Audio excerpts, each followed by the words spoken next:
Assalamualaikum warahmatullahi wabarakatuh. Terima kasih Bapak Ibu guru kelas Jalan yang berkenan hadir untuk melakukan diseminasi budaya positif dari program guru penggerak yang saya lakukan. Sebelumnya, marilah kita berdoa terlebih dahulu supaya nanti ilmu yang akan kita pelajari hari ini bermanfaat dan juga bisa kita terapkan di kemudian hari. Marilah kita berdoa menurut agama dan kepercayaan kita masing-masing. Berdoa dimulai. Cukup. Terima kasih. Langsung saja kita mulai. Hari ini saya akan menyampaikan tentang budaya positif. Nah, ini merupakan modul pertama saya pada program guru penggerak yang akan saya sampaikan, istilahnya berbagi praktik baik yang sudah saya lakukan mengenai budaya positif.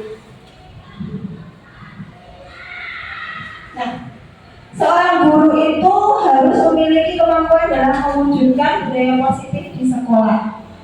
Budaya positif itu dapat dijalankan dengan menerapkan konsep inti seperti keyakinan kelas, kemudian ada disiplin positif, kemudian ada motivasi perilaku manusia, kemudian ada posisi kontrol sebagai seorang guru, dan juga yang terakhir ada segitiga restitusi. Nah, ini nanti akan kita pelajari hari ini terkait dengan budaya positif. Nah, tentu ini menjadi sesuatu yang baru mungkin bagi Bapak Ibu adanya penerapan budaya positif ini. Jadi nanti ada tentang disiplin positif itu sebenarnya seperti apa toh? Kemudian ada yang keyakinan kelas, biasanya kita pakainya kesepakatan kelas, kok sekarang pakainya namanya keyakinan kelas. Kemudian ternyata ada yang namanya teori motivasi. Jadi motivasi perilaku seseorang itu pasti ada tujuannya. Dan kemudian ada motivasi yang dari internal dan juga eksternal, nanti kita akan belajar di sini. Kemudian ada 5 posisi kontrol. Nah, kita sebagai guru itu kadang menjadi kontrolnya dari mana sih, kontrol murid itu yang seperti apa? Nanti ada 5 macam itu di situ. Kita akan belajar di sini sejauh mana kita sudah menerapkan budaya-budaya positif ini. Kemudian ada segitiga restitusi. Ini terkait dengan permasalahan yang kita hadapi terutama pada siswa. Nah, itu ada langkah penyelesaiannya melalui segitiga restitusi. Kemudian yang terakhir itu 5 kebutuhan dasar manusia. Manusia itu ketika hidup pasti punya yang namanya kebutuhan dasar. Selain mereka itu punya tujuan hidup, pasti punya kebutuhan dasar. Nah, ini semua dari budaya positif ini sangat penting diterapkan di sekolah, apalagi usia sekolah dasar ini. Nah, sebelum kita lanjutkan Bapak Ibu, jika mendengar kata disiplin itu yang terbayang di dalam benak Bapak Ibu itu apa ya? Disiplin itu yang apa? Tertib, oke. Baik, apa lagi? Patuh. Taat. Taat aturan bisa. Apalagi? Jika mendengar disiplin biasanya kita lebih ke aturan-aturan, kemudian kalau anak yang nggak disiplin itu berarti ketika dia melanggar aturan, misalnya seperti itu biasanya. Nah, betul sekali, kebanyakan orang akan menghubungkan kata disiplin itu dengan tata tertib, kemudian teratur, kemudian kepatuhan pada peraturan, dan kata disiplin itu juga sering dihubungkan dengan hukuman. Nek nggak disiplin itu dihukum. Nah, seperti itu. Padahal itu berbeda nih. Karena belajar tentang disiplin positif tidak harus memberi hukuman, tapi justru hukuman itu adalah alternatif terakhir ketika tidak ada solusi. Jadi hukuman itu lebih baik itu dihindari ketika kita bertemu dengan yang namanya tadi disiplin itu tadi. Jadi tidak seluruhnya, tidak semuanya bentuk disiplin itu sangat erat berkaitan dengan hukuman. Kalau nggak disiplin, hukum. Kalau nggak pakai sepatu yang sesuai dengan harinya, dihukum. Nah, seperti itu. Tapi itu masih sering banget kita gunakan terutama di sekolah-sekolah itu karena disiplin untuk skor, disiplin dapat sanksi. Nah itu seperti itu. Nah bagaimana kita akan menindaklanjuti bagi tentang disiplin ini, nanti kita belajar juga di sini. Nah ini dia, seseorang yang memiliki disiplin tinggi berarti mereka bisa bertanggung jawab terhadap apa yang dilakukannya. Jadi orang disiplin itu bisa bertanggung jawab dengan apa yang dilakukan karena mereka berdasarkan nilai-nilai universal. Nilai-nilai kebajikan universal nanti juga akan kita pelajari apa nilai-nilai kebajikan universal itu. Nah, sebagai pendidik, tujuan kita adalah menciptakan anak-anak yang memiliki disiplin diri. Tentu disiplin diri ini bukan karena ada motivasi dari luar dirinya. Nah, disiplin diri ini harus berperilaku tapi sesuai dengan nilai-nilai kebajikan universal dan memiliki motivasi dari dalam dirinya atau intrinsik. Jadi ketika berperilaku itu bukan karena nanti dimarahin Bu Yuni kalau nggak berperilaku seperti ini, nanti dimarahin Bu Dian kalau aku melanggar aturan. Nah itu salah satu ancaman atau hukuman yang seperti itu. Nah sebenarnya Bapak Ibu, kita itu menjadi pendidik itu berorientasi harus pada murid dan murid. Jadi muridnya 3 kali seperti kita kalau ibu, ayah. Jadi kalau kita mengutamakan murid itu melakukan pembelajaran akan lebih nyaman dan lebih sesuai dengan yang dibutuhkan murid seperti itu. Nah, ini menurut Dr. William Glasser, makna disiplin adalah belajar kontrol diri dan dengan menggali potensi kita agar tercapai tujuan mulia, yaitu menjadi seseorang yang kita inginkan berdasarkan nilai-nilai yang kita hargai. Jadi disiplin itu sebenarnya bukan untuk orang lain, tapi untuk diri kita sendiri. Itu juga harus kita terapkan pada murid, bahwa disiplin itu yang butuh kamu, bukan guru. Maka dari situlah nanti akan tercipta yang namanya motivasi intrinsik, kemudian ada rasa tanggung jawab ketika mereka melakukan sesuatu. Nah, ini tujuan dari disiplin positif. Yang pertama, menumbuhkan rasa tanggung jawab pada murid dan kesadaran diri berdasarkan nilai kebajikan.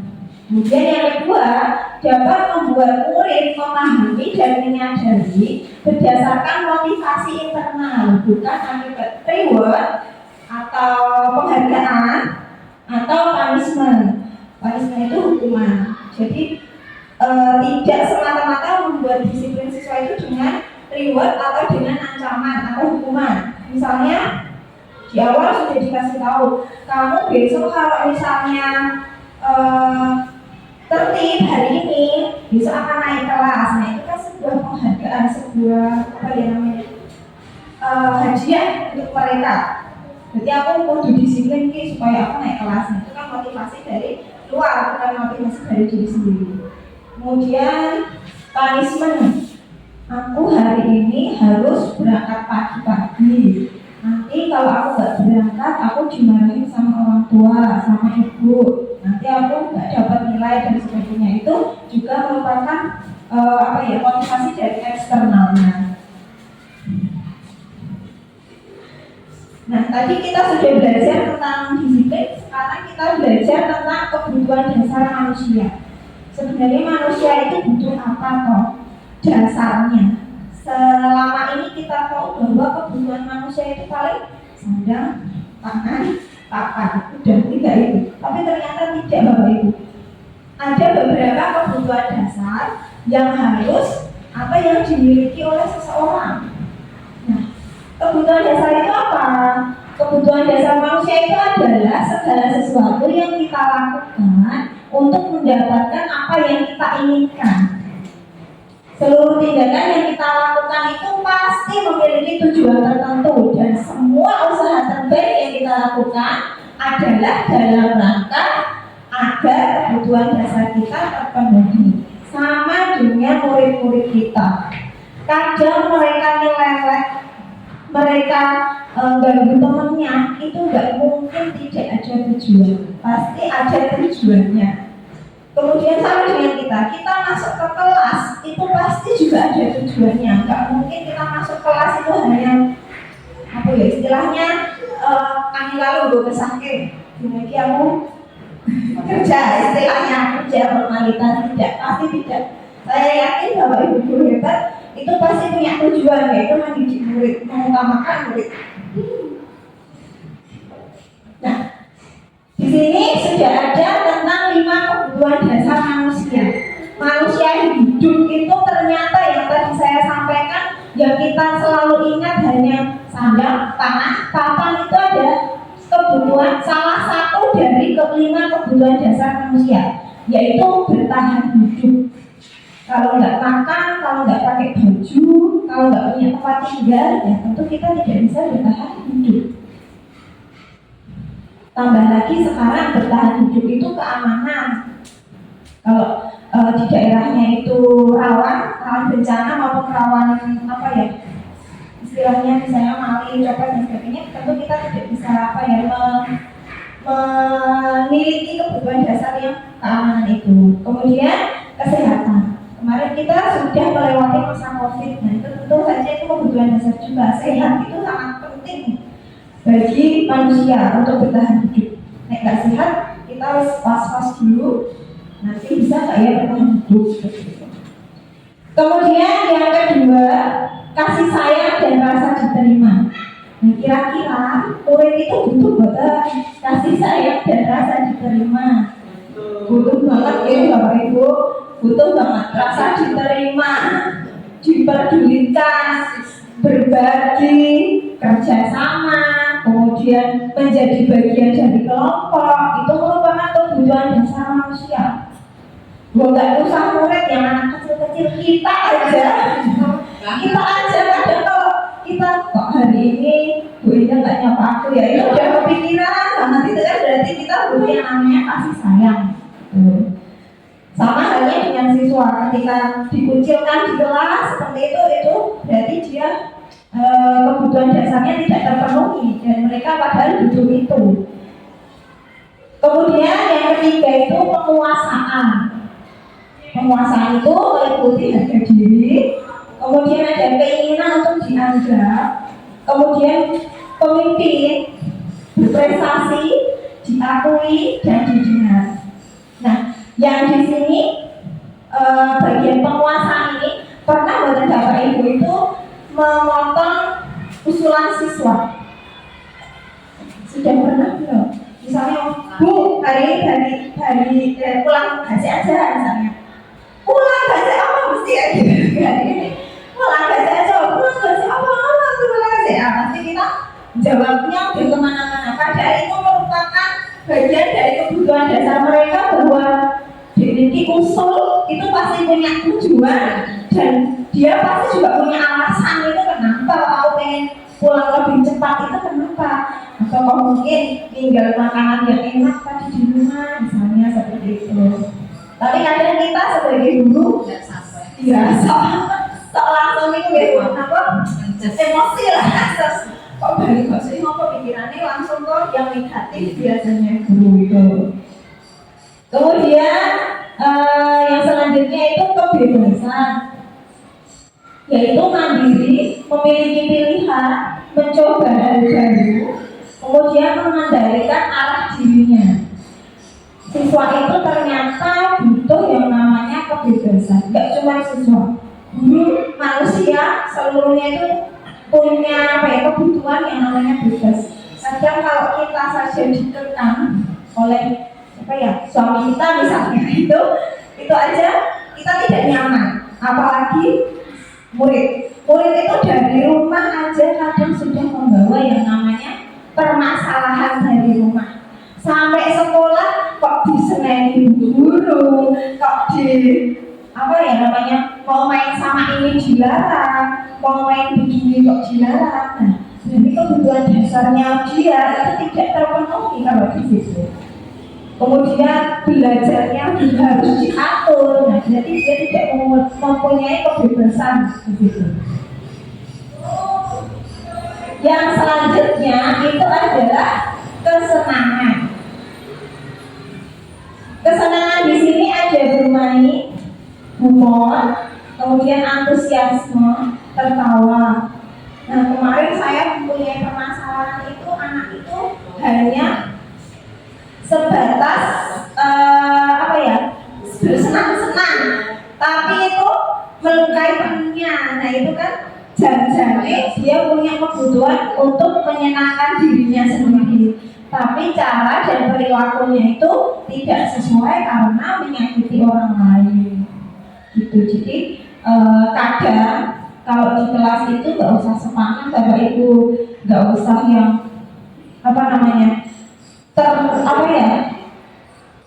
materi serampung, nanti langsung ulangan materi ini ulangan dan sebagainya. Itu kadang anak itu butuh yang namanya kebebasan. Kita kadang boleh loh 1 atau 2 jam anak itu diminta menuliskan impiannya. Nah, itu kan suatu kebebasan. Mereka bisa berangan-angan sejauh mungkin.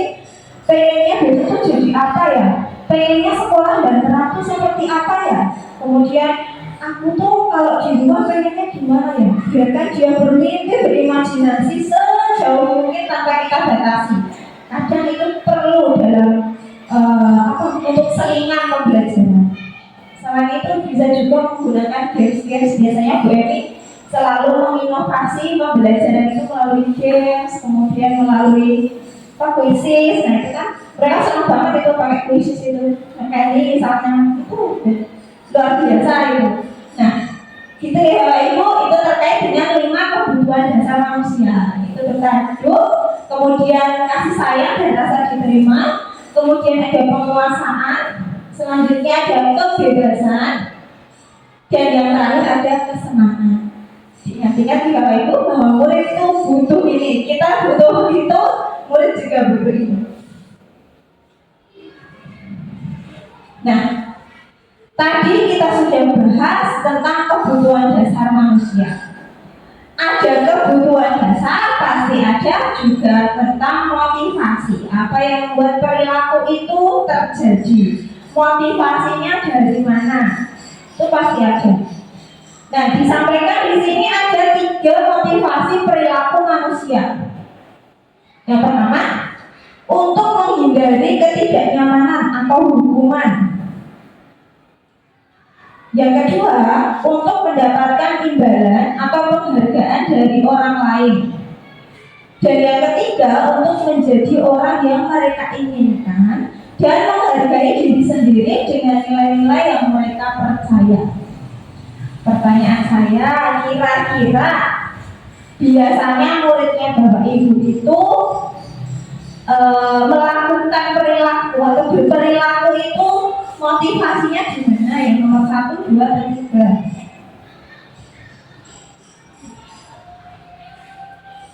Tidak dihukum atau pengen dapat bintang kebaikan? Biasanya gimana? Kebanyakan. Jujur ya Bu Yuni, kebanyakan ya nomor 1 dan 2, ya menghindari ketidaknyamanan atau hukuman, kemudian mendapatkan imbalan atau penghargaan dari orang lain. Nomor 3 ini kadang terabaikan karena mereka berperilaku kadang nggak sadar. Butuhnya apa namanya?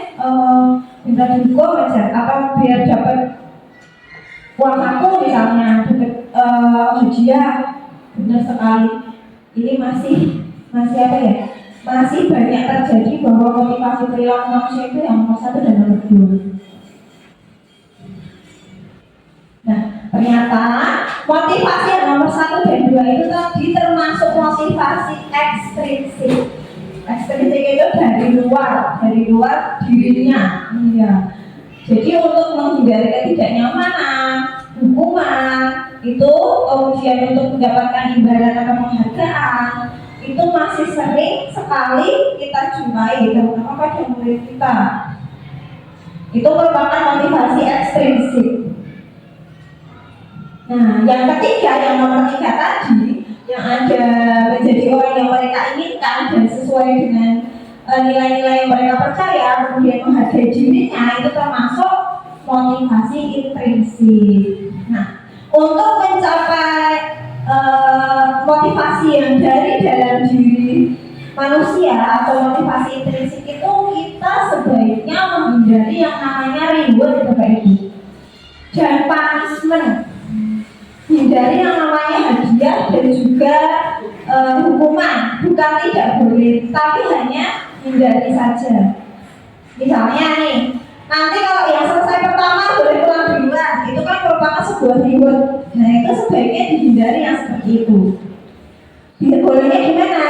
Misalnya kalau sudah mengerjakan PR, nanti Bapak Ibu bisa kasih pulpen. Nah, itu di belakang, nggak usah diberikan informasinya di awal. Nah, itu boleh seperti itu kalau mau memberikan reward. Itu akan memunculkan motivasi intrinsiknya. Tapi kalau nanti kalau yang benar semua dapat 100, tak kasih pulpen misalnya, itu kan merupakan janjinya yang benar kabar berusaha mungkin gara-gara pulpen atau kebutuhan dia. Nah, kita nggak bisa membedakan. Iya, betul sekali, Bu. Tidak ada kesadaran sendiri.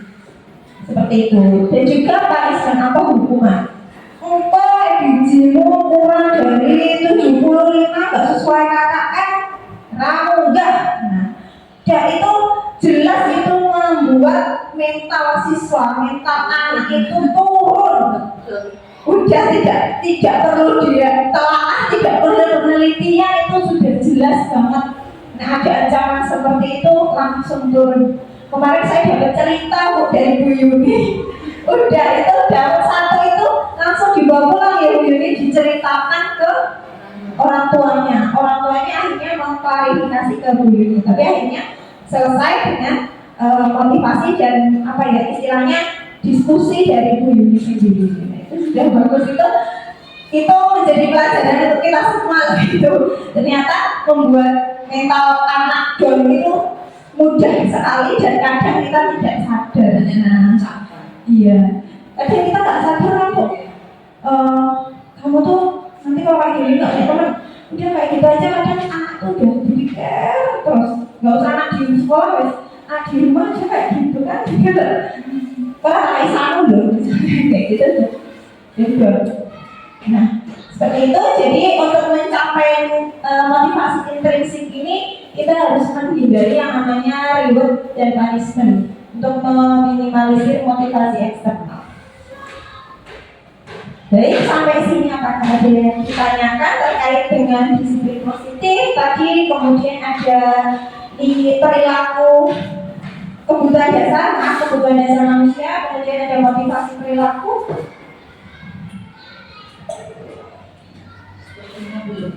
Belum ada Ibu, masih 3, baru 3, ini masih ada beberapa. Dari kedua motivasi perilaku manusia ini tadi, ada ekstrinsik dan intrinsik, kira-kira lebih baik yang mana gitu? Iya, lebih baik yang intrinsik Ibu. Iya, kesadaran dan ikhlas. Iya, betul sekali ya. Jadi menumbuhkan disiplin positif, budaya positif itu butuh yang namanya motivasi dari dalam dirinya sendiri. Jadi anak ketika berperilaku, kita ketika berperilaku itu sesuai dengan apa yang mereka butuhkan dan yang mereka yakini sebagai nilai-nilai kebajikan itu tadi. Jadi bukan karena ada hukuman, takut sama ujian, atau dapat reward dari Bu Emi, tidak seperti itu, tapi sesuai dengan kebutuhannya mereka. Nah, kita akan melihat dulu tayangan video ini. Salam bahagia Ibu dan Bapak Guru hebat. Dalam penerapan disiplin positif restitusi, salah satu program yang dikembangkan adalah 5 posisi kontrol. 5 posisi kontrol dalam restitusi adalah proses perjalanan seorang pendidik agar dapat mengenali dirinya. Pada video kali ini, kita akan membahas tentang 5 posisi kontrol yang dikembangkan oleh Diane Gosser dan contoh penerapannya.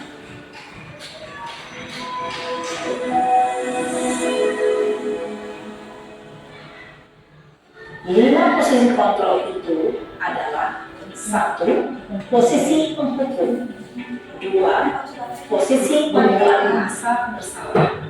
3. Posisi teman. 4. Posisi pemantau atau monitor. Dan 5. Posisi manajer. Oke. Sebelum saya lanjutkan, tadi ada 5 posisi kontrol. Ada teman, ada manajer, kemudian ada pembuat merasa bersalah, kemudian ada hukuman. Kira-kira kita itu biasanya menempatkan diri kita itu sebagai apa? Biasanya murid itu takut kalau sama guru itu ya. Jadi di sini mindsetnya guru udah begini, guru itu begini, ada hukuman di situ. Nah, nanti kita lihat ada contoh-contoh. Untuk lebih memahami kelima posisi tersebut, mari kita saksikan kasus Naren yang terlambat hadir 20 menit di sekolah dan melihat bagaimana kelima posisi kontrol dalam menghadapi masalah tersebut.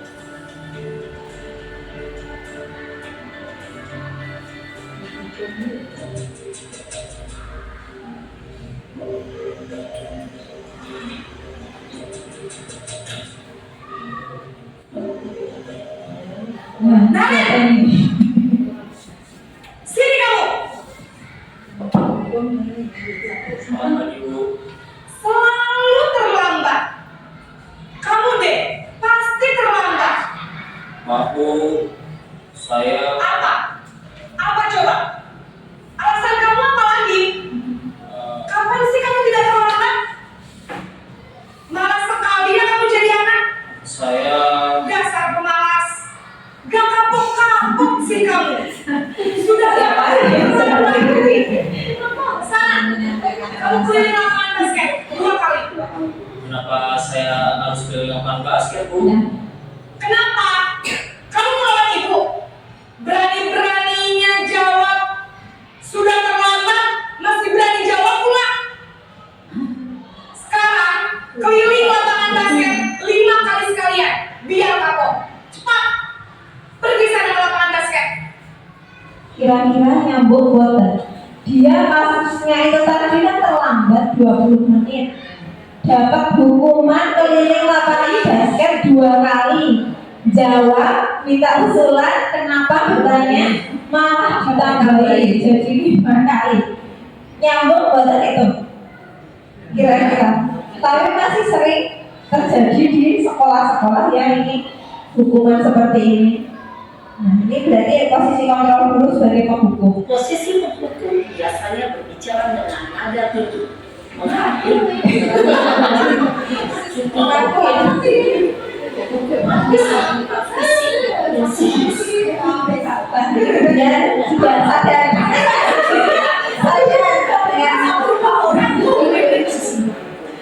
adalah mulut cenderung akan Nah, ini berlian, perlu mati. Ini bahaya ini.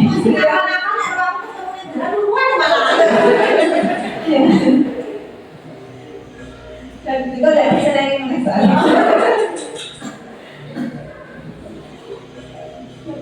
Naren!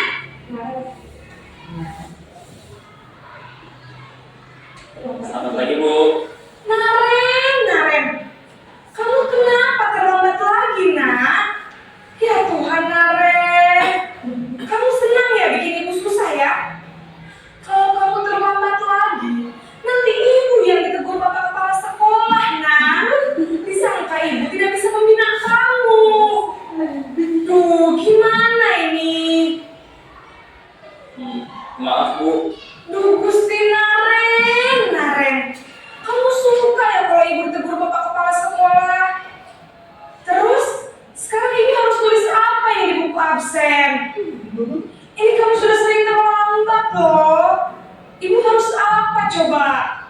Maaf Bu, maaf sekali. Ya sudah, lain kali jangan diputus lagi anak ya. Ibu tidak akan kuat lagi kalau kamu gini terus. Bisa jantungan kalau ibu tegur bapak kepala sekolah. Sana cepat ke kelas.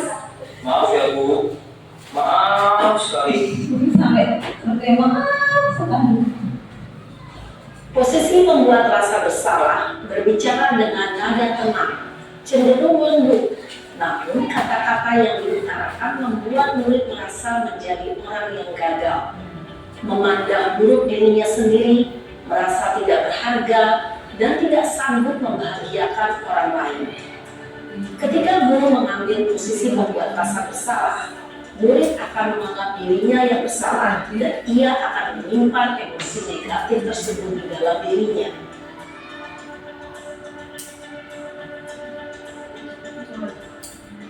Ini biasanya guru-guru muda. Pengennya sih lembut dan juga lagi guru muda pengajarnya di SMA SMK. Selamat pagi Bu. Wah, sudah jam berapa ini nak? Iya sayang.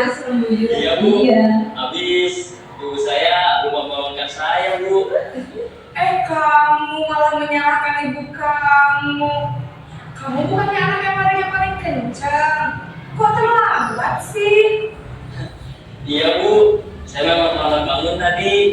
Jadi biar saya kencang, tetap gak kejar Bu. Ya sudah sana. Nanti lain kali larinya lebih kencang lagi ya. Biar gak terlambat lagi. Bikin seneng ibu. Demi ibu. Bisa kan? Bisa Bu. Ya sudah sampai sekolah. Ibu beresin urusan absen kamu. Kamu ini ada-ada saja. Dalam posisi teman, guru berbicara dengan nada suara ramah, akrab, cenderung bersenda gurau untuk menjaga suasana tetap santai. Murid akan merasa senang, aman, dan akrab dengan guru. Identitas yang tercipta adalah identitas sukses atau berhasil. Namun, perlu diingat, karena ini masih dorongan eksternal, maka ada faktor ketergantungan dari murid kepada orang tertentu. Di sini, guru absennya, sehingga di lain waktu, murid bisa berperilaku baik, namun hanya kepada orang-orang tertentu saja.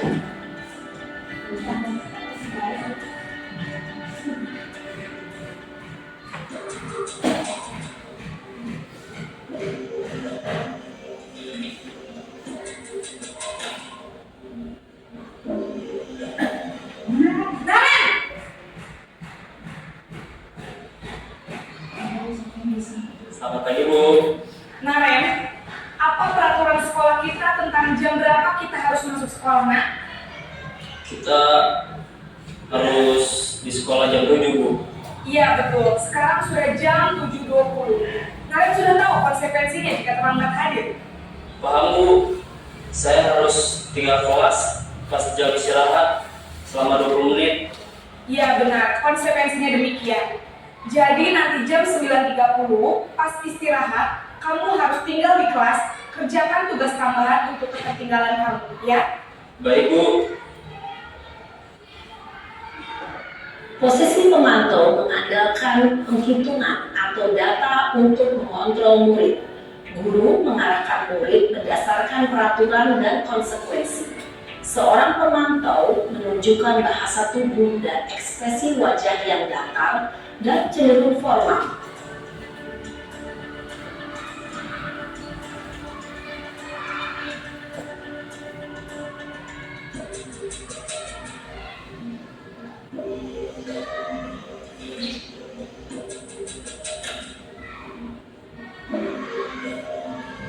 Naren!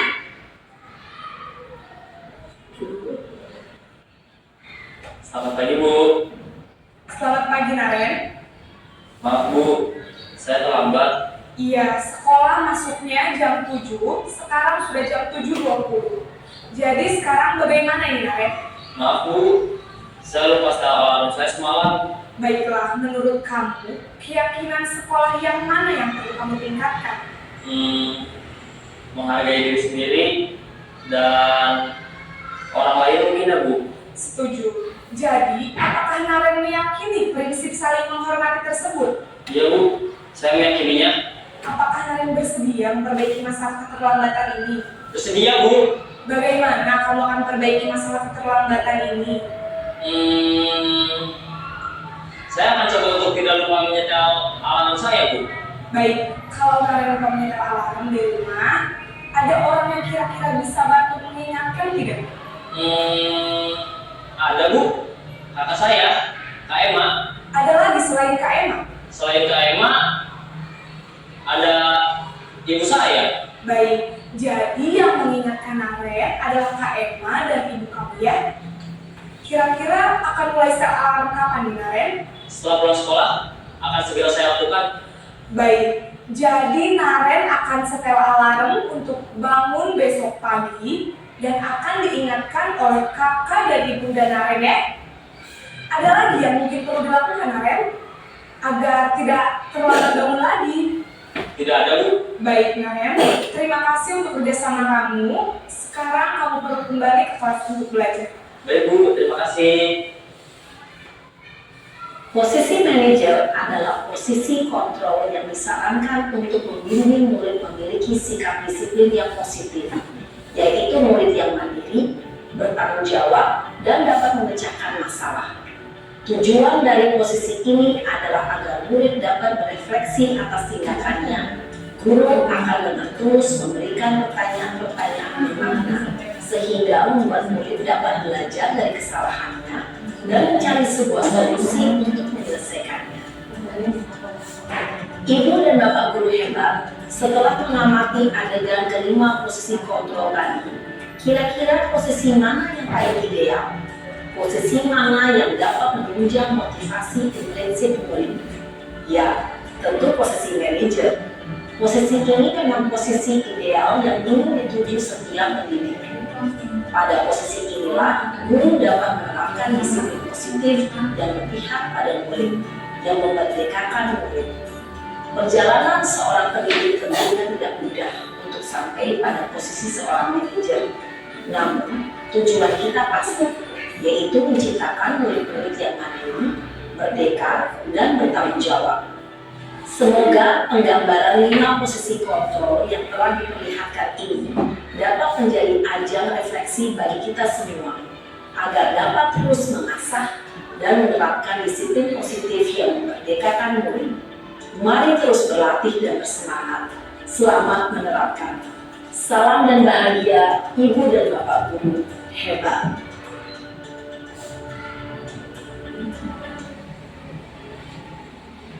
Nah, tadi ya setelah melihat video cerita Naren dan Ibu Guru Bika itu tadi, kita bisa tahu, bisa merefleksikan diri kita.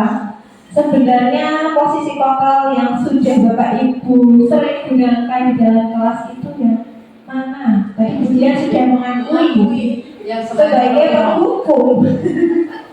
Sebagai penghukum. Tadi kan dia selalu banyak yang selain nomor 5 pokoknya. Nomor 5 ini jarang-jarang digunakan. Kalau Bu Emi biasanya yang gimana Bu Emi? Teman. Kalau saya sebelum mempelajari modul ini lebih ke teman. Jadi saya memposisikan diri saya sebagai teman sebelum mempelajari modul ini. Ternyata dari pendidikan guru itu ilmunya banyak banget Bapak Ibu. Terutama ini sebelumnya saya juga nggak tahu ternyata posisi kontrol guru itu ada loh. Ada apa namanya? Teorinya. Gimana Bu Emi? Kalau saya biasanya yang Teman juga ya. Masih muda masih teman di Bu Yuni. Kalau mereka ya lebih ke teman saya yang teman. Kalau Bu Dewi yang mana?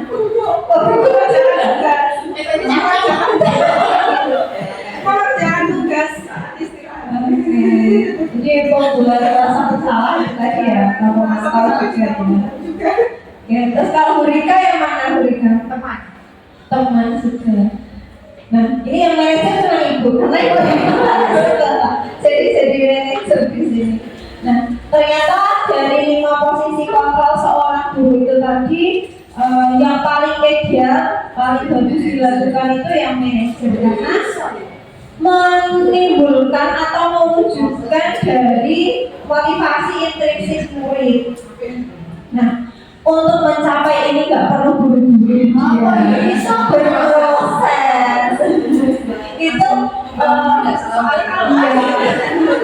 obat, betul sekali, nggak salah obat. Tiba-tiba sekolah buku langsung ke manajer itu,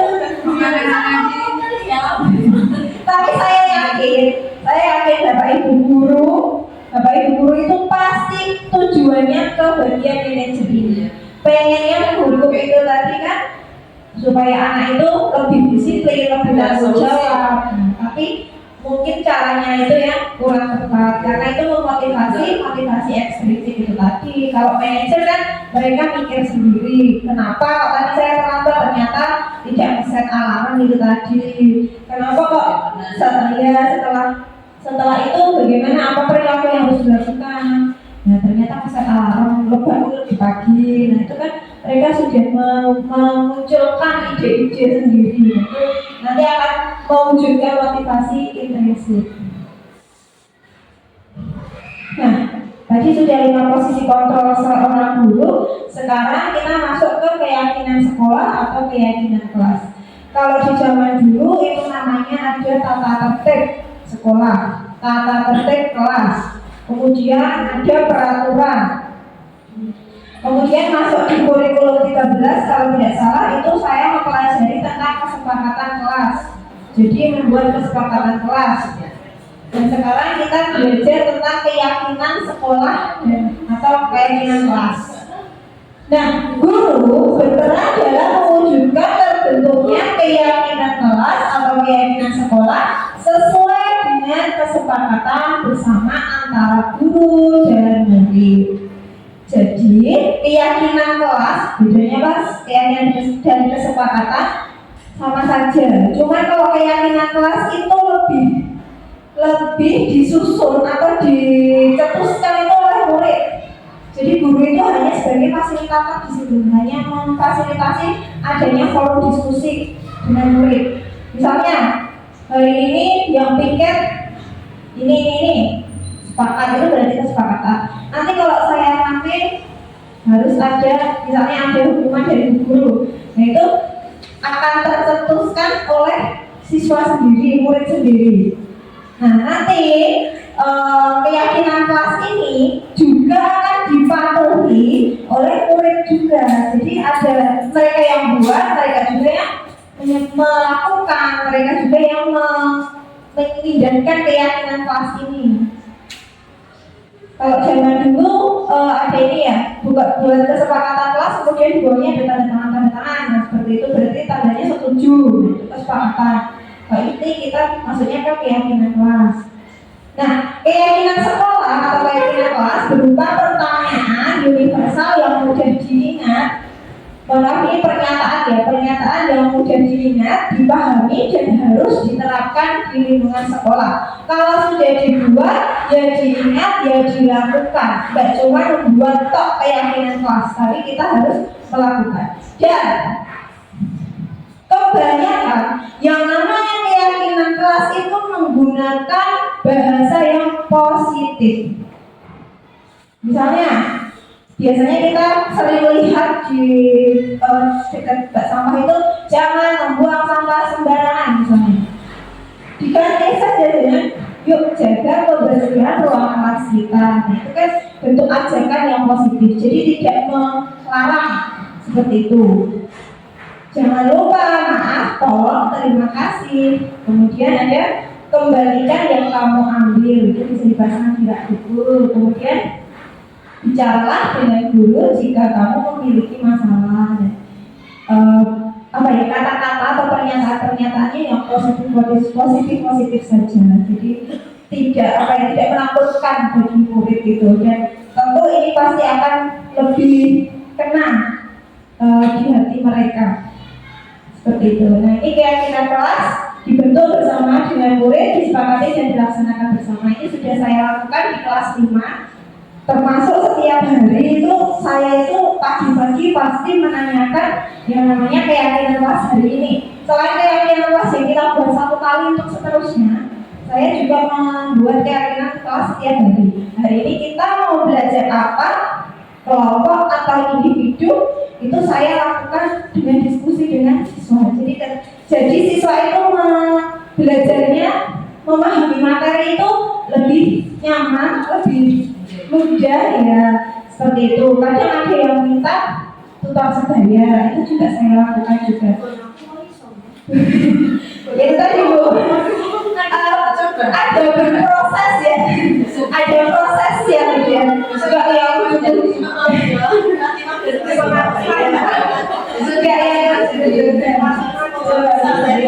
yang kelas 4 bisa naik bagian kan tadi ragu-ragu gimana apa isi besok kan di kelas 5 tinggal 1 bulan ada ya, langsung saya terima lebaran Anda.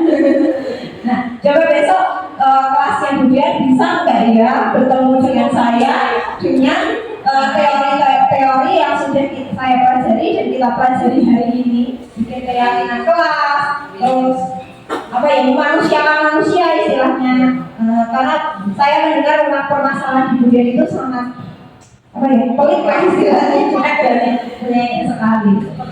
Nanti kita akan belajar juga bagaimana menyelesaikan permasalahan yang kita temui bersama dengan murid itu, kita menyelesaikannya bagaimana, ada caranya, nggak cuma kowe ini saya kira. Biasanya kan kita langsung nuding kayak gitu. Nah ini dia, apa ini? Bentuk segi. Nah, benar sekali Bu. Segitiga restitusi. Kalau di pesawat itu restitusi adalah pintu darurat. Nah, kalau di sini restitusi itu adalah ini bentuk atau cara menyelesaikan masalah. Mulai dari menanyakan menstabilkan identitas, kemudian menanyakan keyakinan, kemudian ada validasi tindakan yang salah. Ini tidak kita yang membuat atau mengadjust anak itu seperti ini, tapi kita diskusi melalui segitiga restitusi ini. Nah, segitiga restitusi itu adalah suatu proses dialog yang dijalankan guru atau orang tua agar dapat menghasilkan murid yang mandiri dan bertanggung jawab. Jadi menggunakan segitiga restitusi ini tidak hanya di sekolah, boleh nanti di rumah juga diterapkan juga bisa. Karena anak itu kadang juga butuh kita bela ya, cuma kita marah-marahin. Ini sudah semenjak saya mempelajari ini, saya sudah menggunakan, sebenarnya sebelum saya mempelajari ini, saya sudah menggunakan yang namanya pemecahan masalah dengan cara seperti ini. Tapi waktu itu saya belum menanyakan yang namanya keyakinan kelas atau keyakinan sekolah. Jadi hanya langsung kowe kudu ngene. Nah, kamu berarti kudu buang sampah di tempatnya misalnya seperti itu sebelumnya. Tapi kalau yang secara apa ya umumnya saya sudah terapkan di rumah, anak saya juga saya terapkan yang seperti itu supaya dia bisa menggali solusinya sendiri. Nah, sebagai guru yang ideal itu tadi yaitu sebagai manajer, menggunakan segitiga restitusi dalam penyelesaian masalah ini melalui 3 tahapan. Yang pertama, menstabilkan identitas. Kemudian yang kedua, validasi tindakan yang salah. Dan yang ketiga, menanyakan keyakinan. Nah, jadi sebelum kita marah-marah, sebelum kita membuat anak itu merasa bersalah, mengejas kesalahan mereka, langsung kita lebih baik seperti itu, kita harus menstabilkan yang namanya identitas, menstabilkan identitas. Nah, ini berdasarkan prinsip membuat kesalahan adalah bagian dari proses pembelajaran. Orang kita aja yang sudah besar kan, yang sudah dewasa, sudah tahu mana benar mana salah aja, kadang kita itu masih melakukan yang namanya kesalahan, masih terlibat dalam sebuah masalah. Apalagi anak-anak kita, murid-murid kita yang usianya masih dalam rentang 6 sampai 12 tahun, dia hidup di dunia dunia ini pasti ada yang namanya proses pembelajaran melalui kesalahan. Jadi dia terlibat sebuah masalah. Akan menjadi permasalahan yang tinggi ketika dia mengulang lebih dari 5 kali misalnya. Nah, itu akan menjadi permasalahan yang lebih berat lagi. Kemudian menggeser identitas gagal ke identitas sukses. Salah melakukan kesalahan itu memang awal dari kesuksesan. Kita selalu mendengarkan kata-kata itu ya. Gagal adalah awal dari kesuksesan. Sama dengan murid kita, melakukan kesalahan itu adalah proses pembelajaran. Kadang yang kita marah-marahin, kadang yang suka bikin jahil di sekolah, bikin permasalahan di sekolah malah sukses, dan kadang malah yang mau nyapa kita itu yang seperti itu. Seperti itu. Makanya jangan sampai kita itu membuat mereka dendam dengan kita, menggunakan apa namanya posisi kontrol kita itu yang juga itu tadi yang marah sebagainya itu. Terus nah, Sandal ketemu iya, benar kadang luar gitu. Nah, setelah kita menstabilkan identitas, kita bisa melakukan yang namanya validasi tindakan yang salah.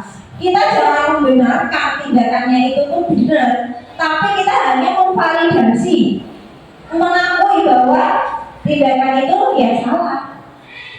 Tapi nggak usah disalahin, mereka tuh udah tahu kalau dia salah, nggak usah disalahin, nanti malah saya paham istilahnya, saya kedor dia.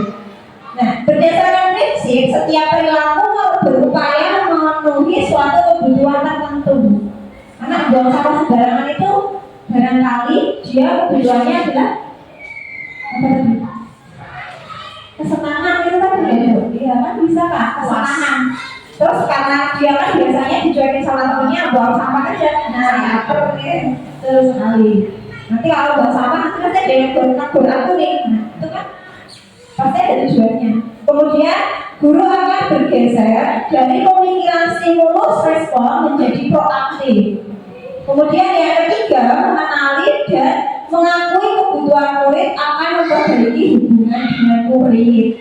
Seperti itu. Jadi kalau kita tahu kebutuhannya murid, pasti kita itu akan membuat murid itu merasa nyaman. Materi yang disampaikan juga akan tersampaikan kalau kita tahu butuhnya murid itu apa. Gitu. Kemudian yang ketiga dari segi restitusi itu adalah menanyakan keyakinan. Sebelumnya sudah ada keyakinan, sudah membuat keyakinan. Dan murid akan diberi pertanyaan-pertanyaan bermakna yang memunculkan motivasi secara intrinsik. Kemudian mampu mengaitkan keyakinannya dengan tindakan yang salah. Nah, dari segi tiga restitusi ini, yang terakhir adalah menanyakan keyakinan. Sudah sesuai belum dengan keyakinan kelas kita, misalnya. Kalau nggak bawa buku hari ini, sudah sesuai belum dengan keyakinan kelas kita? Sebaiknya kalau bagaimana? Nah, itu kan akan memunculkan ide-ide baru seperti itu. Nah, ini ada contoh penerapan segitiga restitusi yang saya rekam. Yang lain tidak saya rekam, terutama yang akhir-akhir ini mungkin tidak saya rekam. Ini ada yang saya rekam dengan Rahma membuang sampah sembarangan. Perilaku tersebut diketahui oleh teman-temannya sehingga temannya lapor kepada dunia. Kita tanggal 27 Mei kemarin.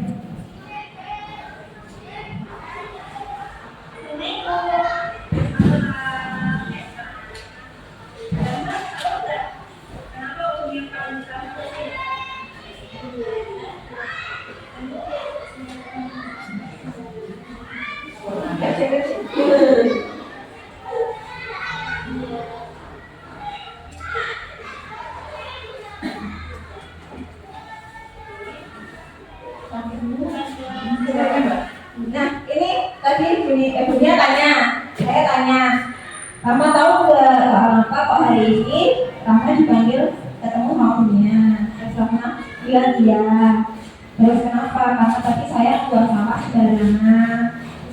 cari saja buang sampahnya di mana tadi, kok teman-temannya sampai tahu ternyata di depan kelas gitu.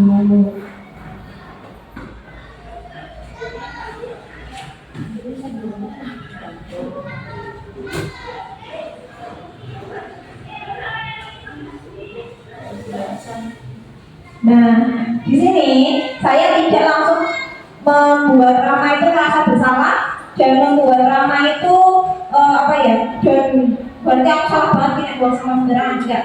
Tapi saya tadi langsung bilang bahwa ini merupakan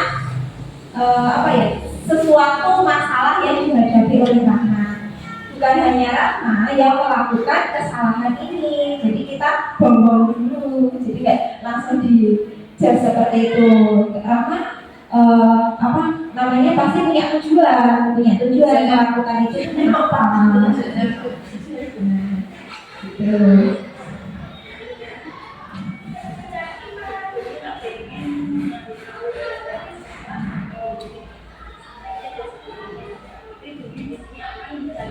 Nah, saya sudah bilang mungkin Rahma nggak sengaja tadi. Nah, misalnya sebab itu kan sudah membuat siswa itu nyaman.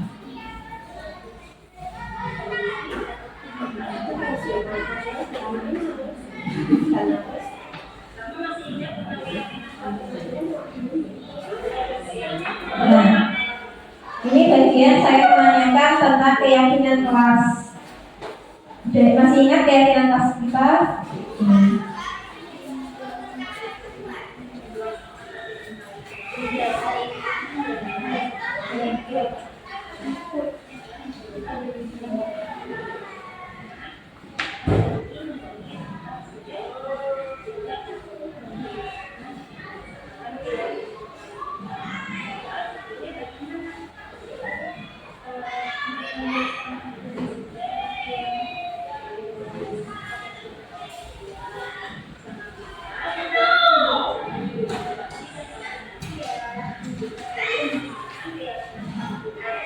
Nah, tadi Rahma sudah bisa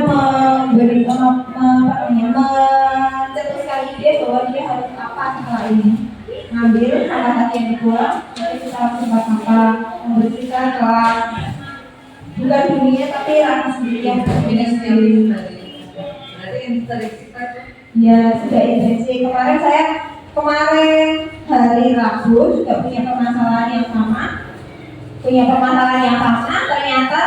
ada anak yang tadi bercandanya kelewatan. Nah, saya buat seperti segitiga restitusi ini. Jadi menanyakan tentang validasi tindakan. Saya sudah cerita tadi tindakannya apa saja, kemudian sudah sesuai dengan keyakinan kelas seperti itu.